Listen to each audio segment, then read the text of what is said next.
This is a Suzuki Swift Sport, and with update 1.56 to a game, we can now engine swap the vehicle, because before this there was really no need or desire for you to go out and test the Suzuki Swift unless you're a fan of the vehicle. But now, well, we can make it a lot spicier, because now we see for 325,000 credits, well, we can now engine swap the Suzuki Swift. So we take the standard power figure from 137 brake horsepower up to 577, and this is without us upgrading the engine. So the engine in fact is the V8 of the Vision GT Group 3 vehicle, which is just absolutely insane. So the Suzuki Vision GT took two motorcycle engines and went like boom, V8, and that's what we are going to be putting into Suzuki Swift.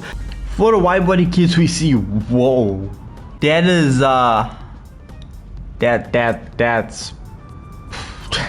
that's spicy. So let's slap on a wide body kit, give it a bit more gut.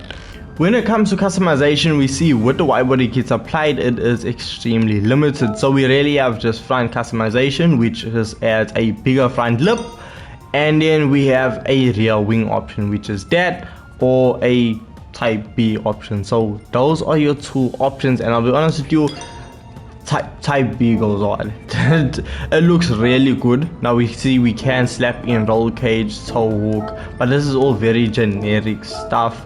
No front grille customization, so the rest of the customization is quite generic. But I'll be honest with you, this setup right here, meaty. It looks so good right now in the tuning shop. So we see we do have a few customization options. With it being a racing car engine, well, we simply cannot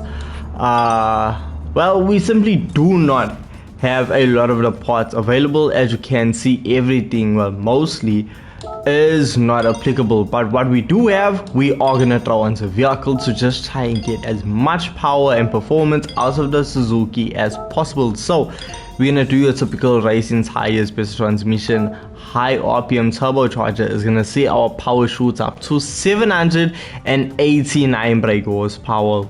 We see a lot of the cars this month actually are around that power figure, so at least we know, right? 800 horsepower should be extremely lightweight. Look at that, under 1,000 kgs. So the final figure is 937 kgs and 789 brake horsepower, which is absolutely mental considering the fact that this car's front wheel drive. I knew immediately wheel spin, but let's just get a shot of the interior cam and listen to what this actually sounds like.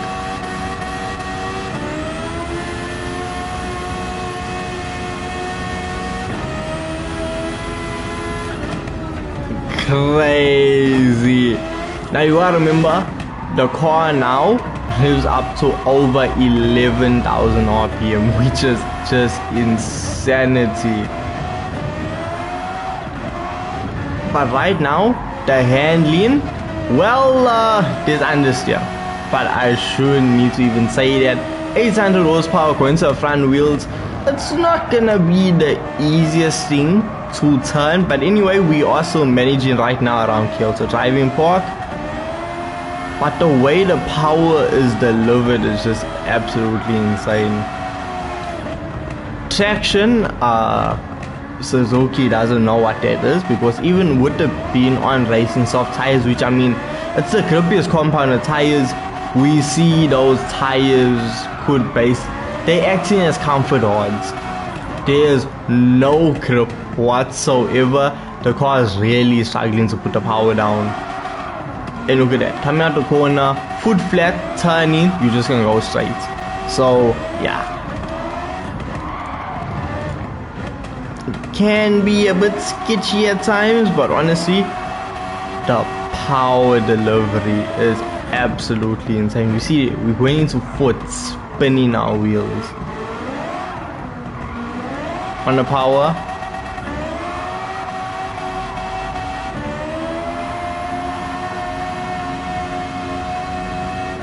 And across the line doing a 1 minute 40.9 second lap. That is bad.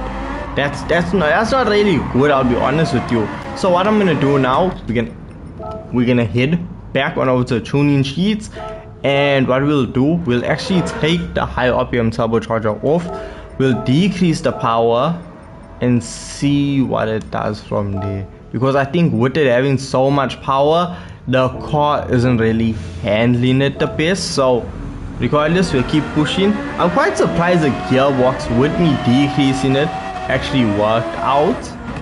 Okay, we do see some wheel spin, but it doesn't feel as aggressive as before. On the power, you can really feel the power difference, however, when it comes to straightaway. But we're gonna see when it comes to corners where it really matters.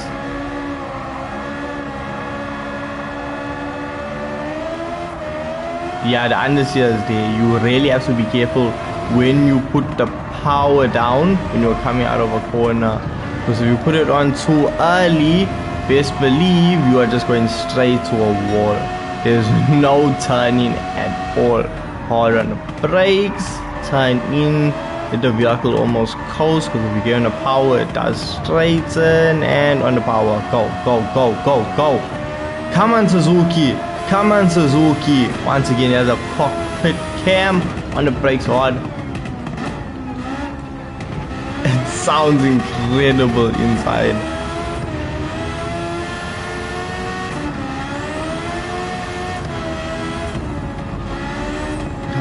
Come on, hard on the brakes, hard on the brakes, hard on the brakes. Come on, turn, turn, turn, turn, keep turning, go, power, power, power, power. Come on, come on, come on.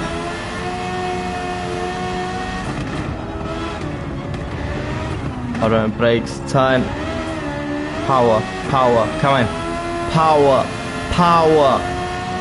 Brake, brake, brake, brake, brake, brake.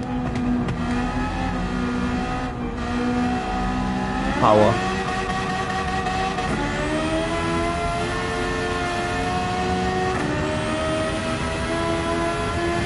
And we now see a lap time, 1 minute 38.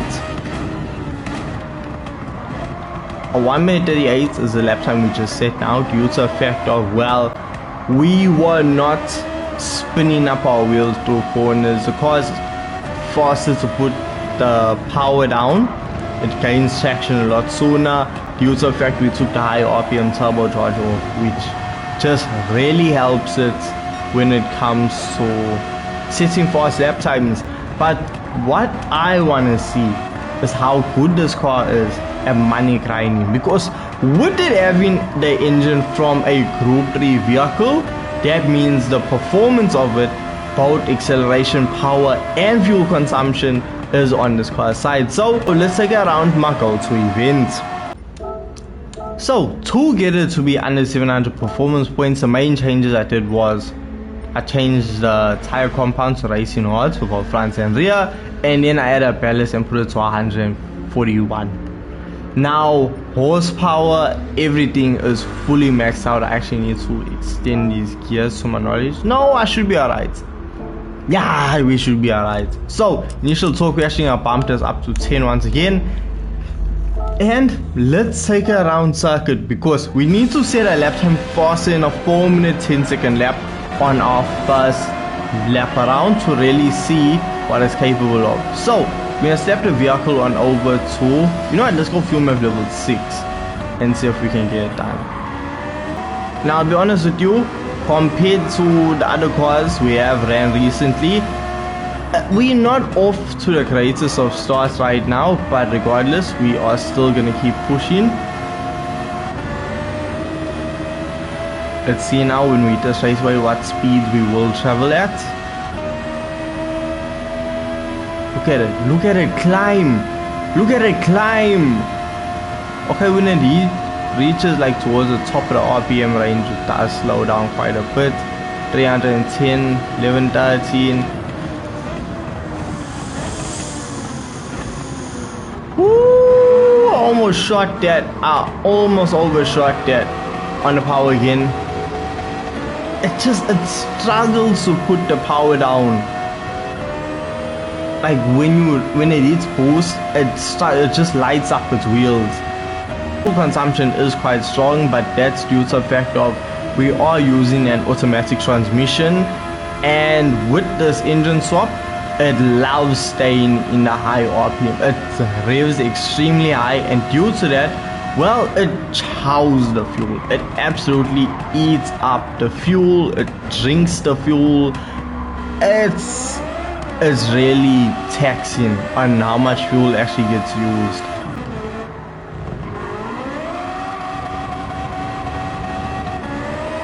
So we see we cross the line, sets an initial lap of a 4 minute and 6 second lap time, and the fuel is at what, 61%, 62% of fuel remaining. So this isn't actually that light on fuel. So it's not as light on fuel as I thought it would be, but honestly, look, the car has more than enough power. It's capable of winning this event, but you might find yourself visiting the pit stop more than you'd want to. So just keep that in mind when you engine swap it. But this car is so much fun. It's extremely fast, and